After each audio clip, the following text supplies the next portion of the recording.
Trifoglio Rosa Mestre, la squadra di Dragonbot delle donne operate al seno, si sono ritrovate alla Canottieri in Punta San Giuliano, dove è stato donato un assegno di 5.000 euro per raccontare la loro esperienza e l'importanza di reagire e non restare sole. Sono un esempio per tutta la società, noi rappresentiamo una fetta abbastanza importante sul territorio e quindi sono un esempio un po' per chi abita e vive la città. Tra loro anche Daniela, che nonostante abbia appena subito un intervento non è voluta mancare. Mi è stato riscontrato un cancro del seno destro e questo cancro, che era una cosa che non mi sarei mai aspettata, però succede, mi ha zittito. Io sono una donna che non ha mai zittito, nessuno è mai riuscito a zittire, e il cancro mi ha zittito per 20 giorni e ho pianto tutta la sera.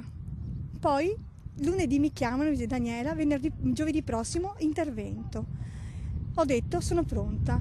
Quando ho detto sono pronta, il giovedì mattina, quando sono andata in sala operatoria, ho detto vai, è la tua seconda opportunità. Una volta si nasce e poi si rivive. Il Dragonbot è utile per riprendere l'articolazione delle braccia e prevenire l'infedema dopo l'intervento al seno.